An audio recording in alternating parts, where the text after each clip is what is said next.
KBC में करोड़पति पति।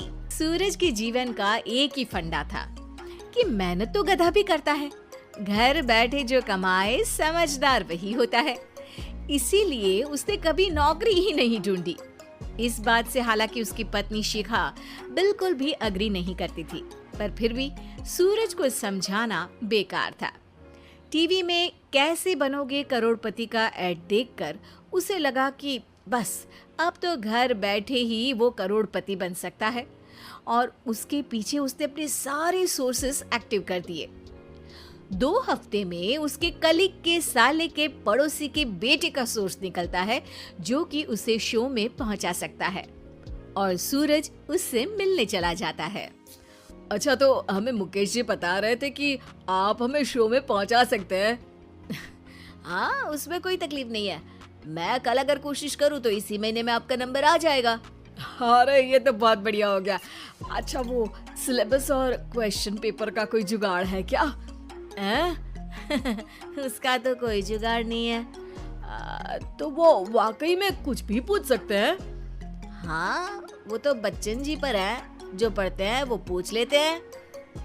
पहली कोशिश फेल होने पर अब सूरज के सामने एक बहुत बड़ा सवाल था कि आखिर जवाब कहाँ से लाए। तब शिखा ने एक सजेशन दिया, क्यों ना सूरज अपने चचेरे भाई सुमित से मदद मांगे, जो कि यूपीएससी की तैयारी कर रहा था।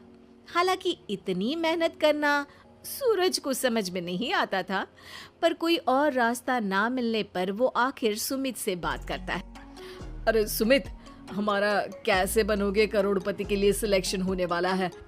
तुम हमें थोड़े चिट बनाने में मदद करोगे क्या? अरे भैया, चिट बनाए तो सालों हो गए, उसमें हमारा एक्सपर्टीज नहीं है, बल्कि आप बोलो तो हम आपकी पढ़ने में जरूर मदद कर सकते हैं। हट, कैसी अनाप शनाप बातें कर रहा है तू। सूरज ने सुमित को मना तो कर दिया था, पर तैयारी करने के सिवाय कोई चारा उसे दिख भी नहीं रहा था, खासकर जब 12 के पेपर लीक करने के एक्सपर्ट शुक्ला जो भी हाथ जोड़ लेते हैं। आखिर सूरज को सुमित के पास जाना ही पड़ा, और उसने सुमित और शिखा से वादा किया कि वो बहुत मेहनत करेगा।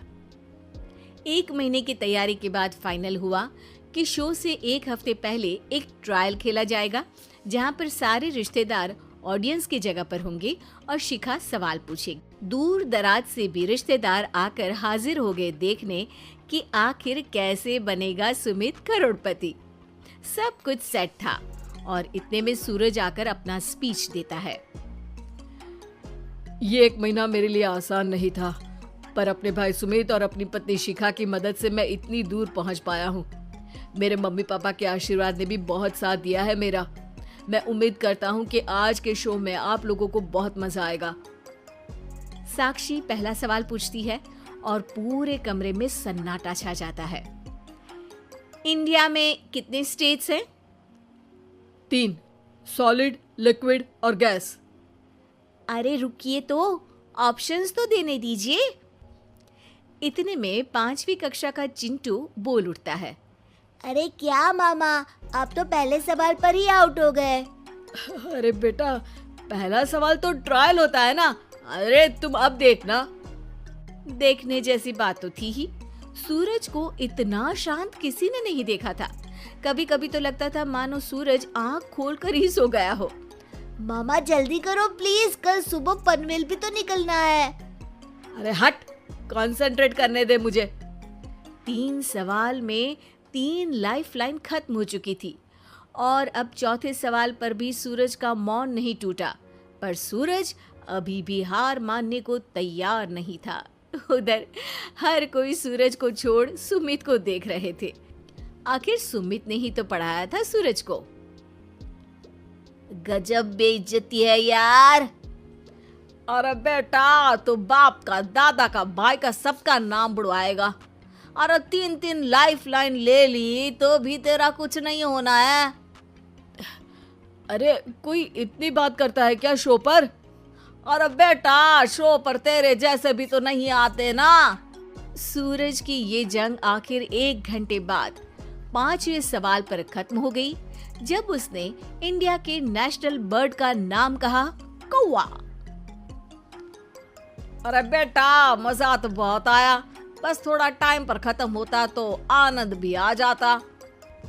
ताने बारिश के बूंदों की तरह बरस रहे थे और सूरज को भी समझ आ रहा था कि ये करोड़पति बनना शायद उसके बस के बाहर की बात है। पर वो आखिर ये बात मान कैसे लेता? वो सख्त लौंडा जो ठहरा, उसने सोचा कि बेइज्जती तो हो ही चुकी है, पर अगर मैं हार नहीं मानूं तो शायद कुछ हो सकता है। शिखा, तुम देखना, असली शो में आग लगा दूंगा, आग, करोड़पति बनूंगा मैं। हाँ, सब्जियां खत्म हो गई है घर पे, ले आओ। पहले पति बन जाओ, फिर करोड़पति बनना। अरे गजब बेइज्जती है यार। बेटा, अभी तो घर पर ही हुई है, 1 हफ्ते में तो तुम देश के सामने करवा कर आओगे। वैसे जब टीवी पर जाओ ना तो बस अपने मम्मी का ही नाम लेना, ठीक है? कोई पूछे तो बोलना कि पापा नहीं है मेरे। अरे पढ़ाई की, पेपर निकलवाए, इतने सारे लोगों को खाना खिलवाया, क्या फर्क पड़ा? इसीलिए मैं कहता हूँ कि मेहनत तो गधा भी करता है, घर बैठे जो कमाए वही सिकंदर। लेकिन मामा, गधे भी जानते हैं कि हमारा राष्ट्रीय पक्षी मोर है।